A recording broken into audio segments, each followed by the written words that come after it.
today? Today we're talking about trauma.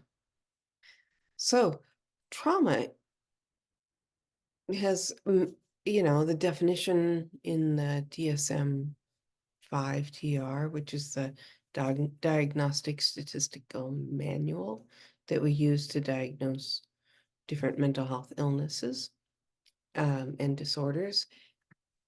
And it has very specific things that it needs to be, and it's considered to be PTSD, which is post-traumatic stress disorder. But trauma can be other things than just what's limited in the DSM-5 TR. And so traumatic things can just be those things that happen to us in our lives, happen in our lives that are just so big and overwhelming that our brains can't quite process it. We can't quite process it. Um, and we do all sorts of creative things to be able to cope with it.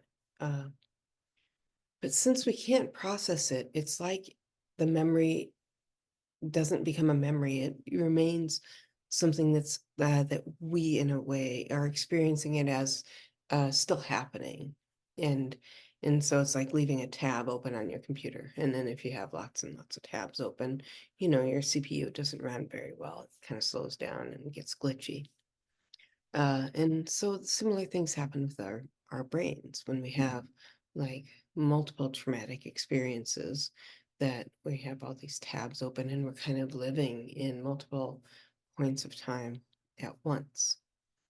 And so that kind of living with that memory being not processed into the past, but in the present, means that like when something reminds us of it, then we have things like flashbacks, or, feeling like, responding to what's happening in this moment as if you're in that other moment.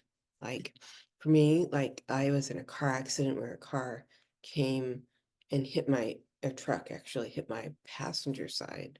And sometimes when I see trucks, still to this day, that was many years ago, but so still to this day, sometimes when I see trucks coming from that direction towards the road, like at a T sort of stop and coming fast, I have that feeling then back in that accident experience.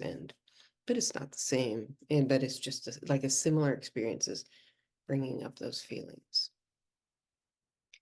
And so why does this happen in our, you know, and why it is our brains are really, really cool, creative things. And what happens is that like an experience happens and it's just overwhelming.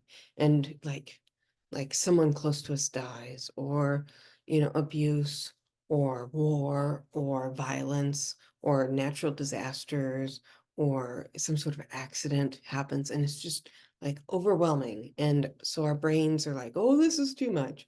What can I do? And so it does all sorts of cool, creative things. One thing is to kind of put it behind a wall to keep us from thinking about it or remembering it. Um, it kind of sometimes will blank our memories. Uh, and it does, our brains do all these things to help us survive in the moment.